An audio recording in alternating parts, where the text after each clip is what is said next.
बिस्मिल्लाहिर्रहमानिर्रहीम। अस्सलाम वालेकुम students, welcome to my smart chemistry YouTube channel. आज हम चैप्टर नंबर 6 ट्रांजिशन एलिमेंट्स जो हैं इसके तमाम शॉर्ट क्वेश्चन जो है वो डिस्कस करेंगे, जो कि इंशाल्लाह इंशाल्लाह 2025 में आपको एनुअल में और सप्लीमेंट्री में आने के स्ट्रॉन्ग चांसेस हैं। और आइए क्वेश्चन नंबर 1 डिस्कस करते हैं। What are typical and non typical transition elements? बहुत इंपॉर्टेंट क्वेश्चन है। अक्सर बोर्ड के पेपर्स में आता है कि टिपिकल और नॉन टिपिकल ट्रांजिशन एलिमेंट्स क्या है। So transition elements have partially filled D orbital. Transition elements जो है इन तमाम का डी ऑर्बिटल जो है ये पार्शली फिल्ड होता है, जबकि 2b, group 2b, zinc, cadmium और मर्करी जो है इनका डी ऑर्बिटल जो है वो कंप्लीटली फिल होता है। और ग्रुप 3b जो है स्कैंडियम, यटियम, लेंथेनम, इनके डी में एक इलेक्ट्रॉन होता है, have one electron in D orbital in their compound. जबकि कंपाउंड की फॉर्म में, कंपाउंड के अंदर ये ग्रुप 3 के जो एलिमेंट्स हैं इनका ऑक्सीजन स्टेट +3 होता है। सो +3 ऑक्सीजन स्टेट के साथ डी का कोई इलेक्ट्रॉन नहीं होता है इनके पास ना। सो डी उस वक्त वेकेंट हो चुका होता है। तो यही वजह है कि इन्हें हम नॉन टिपिकल ट्रांजिशन एलिमेंट्स कहते हैं। सो ग्रुप 2b और ग्रुप 3b दोनों ही नॉन टिपिकल ट्रांजिशन एलिमेंट्स है। तो ये आपने याद रखना है, ग्रुप 2b और 3b ये नॉन टिपिकल ट्रांजिशन एलिमेंट्स हैं। एमसीक्यूज में भी आ जाता होता है ये, तो इसमें से एमसीक्यूज भी आ सकता है और शॉर्ट क्वेश्चन भी आ सकता है। चलते हैं स्टूडेंट्स क्वेश्चन नंबर 2 की तरफ। Mention the properties of transition elements. Transition elements की प्रॉपर्टीज क्या है वो मेंशन करते हैं। तो आइए देखते हैं ट्रांजिशन एलिमेंट्स की प्रॉपर्टीज क्या होती हैं। नंबर 1 है कि they are all metals in true sense. Transition elements जो है ये सारे के सारे मेटल्स हैं ट्रू सेंस में, लाइक दैट ऑफ आयरन है, क्रोमियम है, निकल है, एटसेट्रा। इसके अलावा they have high melting and boiling points and are good conductor of heat and electricity. Heat और इलेक्ट्रिसिटी दोनों के अच्छे कंडक्टर होते हैं और इनका मेल्टिंग और बॉइलिंग पॉइंट भी बहुत हाई होता है। तीसरी प्रॉपर्टी देखते हैं कि दे शो एलॉय फॉर्मेशन। एलॉयज जिस तरह से कि स्टील है, ब्रास है, ब्रॉन्ज है, एलॉयज बनाते हैं। और आगे हम एलॉयज का क्वेश्चन में देखेंगे कि एलॉयज क्यों बनाते हैं, बड़ा इंपॉर्टेंट क्वेश्चन है वो भी। तो बाहर अभी हम प्रॉपर्टीज देख रहे हैं। तो नेक्स्ट प्रॉपर्टी देखते हैं। दे show variable oxygen states except few. Transition element जो है ये वेरिएबल ऑक्सीजन स्टेट शो करते हैं सिवाय चंद एक के। तो ये 4 प्रॉपर्टीज हैं, शॉर्ट क्वेश्चन में मेंशन करेंगे, तो इंशाल्लाह फुल क्रेडिट जो है वो आपको मिलेगा। चलते हैं स्टूडेंट्स क्वेश्चन नंबर 3 की तरफ। बहुत इंपॉर्टेंट क्वेश्चन है, अक्सर बोर्ड के पेपर्स में आता है। What is paramagnetism? Briefly discuss this property in the light of transition elements. Paramagnetism क्या है, ट्रांजिशन एलिमेंट्स के पॉइंट ऑफ व्यू से इसको ब्रीफली डिस्कस करें। तो ऐसी सब्सटेंसेस जो वीकली अट्रैक्ट होती हैं towards the strong magnet. First year में आप लोगों ने पैरामैग्नेटिक कैरेक्टर पढ़ा हुआ है लिक्विड ऑक्सीजन का, कि लिक्विड ऑक्सीजन जो है वो अट्रैक्ट होती है टुवर्ड्स द स्ट्रॉन्ग मैग्नेट, तो वो पैरामैग्नेटिक है। यहां पे हम ट्रांजिशन एलिमेंट्स के हवाले से बात करेंगे कि ट्रांजिशन एलिमेंट्स भी पैरामैग्नेटिक प्रॉपर्टी शो करते हैं क्योंकि ये मैग्नेट की तरफ अट्रैक्ट करते हैं। और रीजन क्या है? It is due to the presence of unpaired electrons. Unpaired electrons की वजह से ये पैरामैग्नेटिज्म होता है इसके अंदर। मोर द अनपेयर्ड इलेक्ट्रॉन, जितने ज्यादा अनपेयर्ड इलेक्ट्रॉन्स होंगे ना स्टूडेंट्स, उतना पैरामैग्नेटिक कैरेक्टर भी ज्यादा होगा। और मैंगनीज +2 और आयरन +3 ये दो आइंस हैं जिनके पास मैक्सिमम अनपेयर्ड इलेक्ट्रॉन है 5। कितनी है? 5। एमसीक्यूज में भी ये आता है। तो मैंगनीज +2 और iron +3 have highest paramagnetism, both have 5 unpaired electrons. चलते हैं क्वेश्चन नंबर 4 की तरफ। Why do transition elements form coloured compounds, give reason, बहुत इंपॉर्टेंट है। मेनी मेनी टाइम्स ये पांच पेपर के अंदर ये क्वेश्चन आया हुआ है। तो कलर्ड प्रॉपर्टी किस वजह से होती है? D to d transition of electrons की वजह से होती है। D to d transition of electron is responsible for colour in their compounds. For example, ये एक कॉम्प्लेक्स कंपाउंड की एग्जांपल दी गई है, हेक्सा एक्ो टाइटेनियम 3 कॉम्प्लेक्स आइन है ये। It absorb yellow light. जब ये येलो लाइट एब्जॉर्ब करेगा तो इसके इलेक्ट्रॉन क्या हो जाएंगे? एक्साइट हो जाएंगे।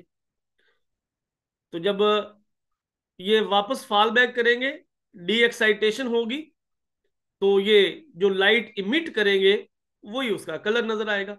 सो blue and red lights are transmitted, जबकि वायलेट लाइट इमिट होती है, लिहाजा ये हमें नजर भी वायलेट ही आता है। तो ये डी एक्साइटेशन का प्रोसेस है कि इलेक्ट्रॉन डी एक्साइट होते हैं तो हमें कलर नजर आता है। चलते हैं स्टूडेंट्स क्वेश्चन नंबर 5 की तरफ। Briefly discuss the following terms: interstitial compounds and substitutional alloys. Interstitial compounds क्या है? इंटरस्टिसेस वेकेंट स्पेसिस को बोलते हैं students. They are formed by mixing non metals, boron, carbon, hydrogen, nitrogen with transition elements. के interstitial compounds जो है transition elements, transition metals, metal atom के दरमियान में खाली जगह होती है जिसे हम इंटरस्टिसेस कहते हैं। ये नॉन मेटल स्मॉल साइज के होने की वजह से उन इंटरस्टिसेस में क्या हो जाते हैं? फिट हो जाते हैं। तो देखते हैं दूसरा point, non metal enters in the vacant spaces यानी interstices of the metal structure. It gives useful features to the metals interstitial compounds. दूसरा देखते हैं substitution alloys. alloy फॉर्मेशन अभी हम बात कर रहे थे पीछे भी कि due to similarity in size, metal transition metal atom जो है ना, इनका साइज ऑलमोस्ट एक जैसा होता है, कोई इतना डिफरेंस, खास डिफरेंस नहीं होता है एक सीरीज के साइज के अंदर। तो साइज में सिमिलैरिटी होने की वजह से ये एक दूसरे में क्या हो जाते हैं? मिक्सअप हो जाते हैं और एक दूसरे को रिप्लेस कर देते हैं, एलॉयज बनाते हैं। तो आप जानते हैं कि एक मेटल जब दूसरी मेटल के साथ मिक्स किया जाता है तो एलॉय फॉर्मेशन कहलाता है। और एग्जांपल दी हुई है स्टील के एलॉय की। For example alloy steel, iron with chromium, manganese and nickel. चलते हैं स्टूडेंट्स क्वेश्चन नंबर 6 की तरफ। What are complex compounds? Give one example. Complex compounds क्या है? एग्जांपल बताएं। A compound having central metal atom और ion coordinated with ligands is called a complex compound. It may contains, दो part होते हैं इसके, कि a simple cation and a complex anion, जैसा कि K4FeCN6 है। ये पोटाशियम हेक्सासाइनोफिरेट 2 इसे हम बोलते हैं। तो ये नेम्स हम बाद में देखते हैं। Complex cation and simple A9, complex cation और सिंपल एनाइन भी हो सकता है, जैसा कि CONA3 टेकन 6Cl3 है, कि हेक्सामाइन कोबाल्ट 3 क्लोराइड। तो दोनों की एक एक एग्जांपल मैंने दे दी है, तो ये आप लोग नोट कर लीजिएगा इसको। चलते हैं स्टूडेंट्स क्वेश्चन नंबर 7 की तरफ। बहुत इंपॉर्टेंट क्वेश्चन है। Briefly discuss the term binding energy in the transition elements. Transition elements की बाइंडिंग एनर्जी जो है उसको डिस्कस करना है। ये क्वेश्चन इस तरह से भी आ सकता है, briefly discuss the melting and boiling points in transition elements, इसलिए मैंने ब्रैकेट में लिखा हुआ है same for melting and boiling points. तो binding energy depends upon outer S electron and electrons in half filled D orbitals. Binding energy दो किस्म के इलेक्ट्रॉन्स के ऊपर डिपेंड करती है, outer S electron as well as half filled D orbital के electrons. तो जितने ये हाफ फील्ड इलेक्ट्रॉन ज्यादा होंगे, मीन अनपेड इलेक्ट्रॉन ज्यादा होंगे, उतनी बाइंडिंग एनर्जी भी ज्यादा होगी। लिहाजा the number of unpaired electron increase up to 5b and 6b and decrease on both sides. 5b से नीचे आते हुए भी ये अनपेड इलेक्ट्रॉन की तादाद कम होगी, 6b से ऊपर जाते हुए भी ये अनपेड इलेक्ट्रॉन्स की तादाद कम होगी। इसीलिए 5b और 6b के जो एलिमेंट्स है इनका मेल्टिंग बॉइलिंग पॉइंट भी सबसे ज्यादा होता है, इनकी बाइंडिंग एनर्जी भी सबसे ज्यादा होती है। मीन आप देखेंगे कि वेनेडियम जो है इसकी बाइंडिंग एनर्जी सबसे ज्यादा होती है। Hence binding energy gets stronger up to 5b and 6b and weakens on the both sides progressively. Scandium, titanium, vanadium, vanadium की बाइंडिंग एनर्जी सबसे ज्यादा है। वेनेडियम से पीछे भी बाइंडिंग एनर्जी कम हो रही है और वेनेडियम से आगे भी बाइंडिंग एनर्जी कम हो रही है। दरमियान में फिर थोड़ी सी इंक्रीज होती है, इसलिए जिग जैग सा ये जो है ना वो सीक्वेंस में कॉन्टिन्यूसली डिक्रीज नहीं होती, बल्कि डिक्रीज होने के बाद फिर थोड़ा सा इंक्रीज होगी और फिर फर्दर डिक्रीज होगी। तो बाइंडिंग एनर्जी सबसे कम जिंक की होगी और सबसे ज्यादा वेनेडियम की होगी, ये नोट कर लीजिएगा। क्वेश्चन नंबर 8 की तरफ मूव करते हैं। Briefly discuss the term oxygen state in transition elements. Oxygen state क्या है? ट्रांजिशन एलिमेंट्स जो वेरिएबल ऑक्सीजन स्टेट या वैलेंसी। रीजन इसकी क्या है? रीजन इसकी है unpaired electron in D orbitals as well as S orbital, कि it is due to unpaired D electrons in addition to S electron. S के अंदर अनपेड इलेक्ट्रॉन होंगे या डी के अंदर अनपेड इलेक्ट्रॉन होंगे तो वेरिएबल वैलेंसी होगी।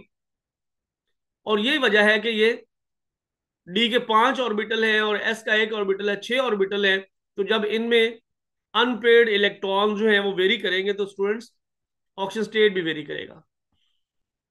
Common oxygen state of all transition element is +2, जबकि हाईएस्ट ऑक्सीजन स्टेट है मैंगनीज का +1 से +7 की तरफ। It decrease on both sides progressively. Manganese से पीछे भी ऑक्सीजन स्टेट कम होगा और मैंगनीज से आगे भी ऑक्सीजन स्टेट कम होगा, तो दोनों तरफ जाते हुए ऑक्सीजन स्टेट कम होगा। लिहाजा सबसे ज्यादा किसका है? मैंगनीज का है। चलते हैं स्टूडेंट्स क्वेश्चन नंबर 9 की तरफ। Explain the following terms with suitable examples. Ligand. Ligand क्या है? द एटम और आइन और न्यूट्रल मॉलिक्यूल, मीन तीनों में से कोई भी स्पीशी हो सकती है। ये एक एटम भी हो सकता है, ये आइन भी हो सकता है, ये न्यूट्रल मॉलिक्यूल भी हो सकता है। They surround the central metal atom और ion and donates electron pair to it is called a ligand. For example CONH3 taken 6Cl3, इसमें NH3 लिगेंड है, अमोनिया लिगेंड है इसके अंदर। दो टाइप्स मैंने इसकी यहां पे मेंशन की है और ये शॉर्ट क्वेश्चन के अंदर पूछी जाती होती है, monodentate ligands as well as bidentate ligands. Monodentate ligand क्या है? A ligand that donate one electron pair, for example ammonia, water etcetera. Bidentate ligand क्या है? A ligand that donate two electron pairs, for example oxalato ion COO negative, अपना bond COO negative, and hydrogen NH2 ये दोनों bidentate ligands हैं। चलते हैं students question number 10 की तरफ। Explain the following terms with suitable example. Coordination sphere. तो central metal atom और आइन along with ligand is placed in square bracket called as coordination sphere। ये कोऑर्डिनेशन स्फीयर जो है ये एन आयनिक भी हो सकता है, केट आयनिक भी हो सकता है, न्यूट्रल भी हो सकता है। तो तीनों की एग्जांपल मैंने यहां पे लिख दी है। FeCN taken 6 whole raise to power -1, ये एनायनिक एनायनिक कोऑर्डिनेशन स्फीयर है। CuNH3 taken 4 whole raise to power +1, cationic है। NiCO taken 4 raise to the power 0, तो ये न्यूट्रल कोऑर्डिनेशन स्फीयर की एग्जांपल है। चलते हैं स्टूडेंट्स क्वेश्चन नंबर 11 की तरफ। What are chelates? Give one example. Chelates chelates भी कहते हैं, कुछ लोग चीलेट भी कहते हैं। क्या है इसकी एग्जांपल बताएं। अ complex compound having polydentate ligand, जब पॉलीडेंटेड लिगेंड कोऑर्डिनेट करते हैं ना सेंट्रल मेटल एटम या आयन के साथ, तो रिंग स्ट्रक्चर बन जाते हैं। ठीक है, it has more rings in its structure called as a chelate. For example dioxalato platinate two ion, ये नीचे इसका स्ट्रक्चर बना हुआ है स्टूडेंट्स। एज सच आप लोगों ने इसको जो है वो प्रैक्टिस कर लेनी है। चलते हैं क्वेश्चन नंबर 12 की तरफ। What is the difference between wrought iron and steel? Wrought iron और स्टील के दरमियान में डिफरेंस क्या है? तो wrought iron, it is the purest form of commercial iron having carbon up to 0.3% and impurities like sulfur, phosphorus, silicon and manganese। जबकि steel जो है ये एलॉय है आयरन का, जिसमें कार्बन 0.25 से 2.5% तक होती है, और traces of sulphur, phosphorus, silicon and manganese होता है। स्टील की तीन टाइप्स है। माइल्ड स्टील 0.1 से 0.2% तक कार्बन होता है इसके अंदर, इससे ट्यूब्स बनाई जाती हैं, नट्स, बोल्ट्स, बार्स वगैरह बनाए जाते हैं। मेलिएबल होता है, डक्टाइल होता है। मीडियम कार्बन स्टील 0.2 से 0.7% कार्बन होता है इसके अंदर। रेल्स, रेल की पटड़ियां, एक्सेल्स, गाड़ियों के एक्सेल, साइकिल, मोटरसाइकिल, गाड़ियों के, और कास्टिंग्स बनाए जाते हैं इससे। हाई कार्बन स्टील जो है 0.7 से 1.5% तक कार्बन इसके अंदर होता है, हार्ड होता है, टफ होता है। समटाइम इसको डी शेप नहीं किया जा सकता, यही वजह है कि इससे हैमर्स, हथौड़े वगैरह बनाए जाते हैं। इंजन की केसिंग या इंजन के पार्ट्स, मशीनरी पार्ट्स वगैरह इससे बनाए जाते हैं। चलते हैं स्टूडेंट्स क्वेश्चन नंबर 13 की तरफ। Define corrosion, name the methods to prevent corrosion. A chemical decay of metals due to the actions of surrounding medium is called corrosion. It can be prevented by coating the surface of metal with oil, paint, varnish, oil paint या varnish की coating कर दें, या फिर क्या करें, coating of thin layer of other metal by electroplating. Electroplating के तहत जो है वो हम एक लेयर किसी दूसरे मेटल के इसके ऊपर डेवलप कर दें, जैसा कि टिन प्लेटिंग या गैल्वेनाइजिंग। चलते हैं स्टूडेंट्स क्वेश्चन नंबर 14 की तरफ। Why does damaged tin plated iron get rusted quickly? बहुत इंपॉर्टेंट क्वेश्चन है, अक्सर ये बोर्ड के पेपर्स में आता है कि why does damaged tin plated iron get rusted quickly। और ये क्वेश्चन इस तरह से भी आ सकता है, व्हाट इज टिन प्लेटिंग और कैथोड कोटिंग। टिन प्लेटिंग क्या है या कैथोड कोटिंग क्या है? तो देखते हैं स्टूडेंट्स कि when clean sheet of iron dipped in bath of molten tin, iron की नीट एंड क्लीन शीट जो है वो जब हम मोल्टन टिन के अंदर डिप कर देते हैं, तो इसे हम क्या कहते हैं, टिन प्लेटिंग या कैथोड कोटिंग कहते हैं। Tin protects the iron from rusting. Tin जो है वो आयरन को रस्टिंग से बचाएगा, लेकिन जैसे ही टिन की लेयर रप्चर हो जाएगी, when layer of tin is damaged, iron get rusted quickly. As iron acts as anode and tin as cathode, तो iron is oxidised forming ferric hydroxide. Ferric hydroxide बन जाता है, जिसकी वजह से आयरन की रस्टिंग जो है वो स्पीडली हो जाती है। अब आयरन जब आयरन चूंकि एनोड का रोल प्ले कर रहा है, ये स्टूडेंट्स तो हम बात कर रहे थे कि जब आयरन एनोड बन जाता है, तो एनोड के ऊपर हमें जानते हैं कि ऑक्सीडेशन होती है, और आयरन फौरन से ऑक्सीडाइज होके तो फेरिक हाइड्रोक्साइड बना देगा, जो कि डिसॉल्व हो जाता है वाटर के अंदर, तो स्पीडीली इसकी रस्टिंग जो है वो स्टार्ट हो जाएगी। तो चलते हैं स्टूडेंट्स क्वेश्चन नंबर 14 की तरफ, 15 की तरफ। क्वेश्चन नंबर 15 क्या है? How does the process of galvanising protect iron from rusting? और ये क्वेश्चन इस तरह से भी आता है, व्हाट इज एनोड कोटिंग? और इस तरह से भी आता है कि what is sacrificial corrosion? Anode coating और सैक्रिफिशियल कोरोजन के नाम से भी ये शॉर्ट क्वेश्चन बोर्ड के पेपर में आता है। तो तीनों में से जो भी क्वेश्चन आ जाए, आंसर इसका यही होगा जो हम लिखने जा रहे हैं। Clean sheet of iron when dipped in a bath of zinc followed by zinc chloride called galvanizing। Zinc coating भी कहते हैं इसे, एनोड कोटिंग भी कहते हैं इसे। Zinc protects iron from rusting, zinc जो है वो आयरन को रस्टिंग से बचाएगा। और अगर ये लेयर डैमेज हो गई है, when layer of zinc is damaged, अब आयरन को कोई नुकसान नहीं होगा। Zinc decays while iron remains intact, zinc जो है वो डिके होता जाएगा लेकिन आयरन इंटैक्ट रहेगा।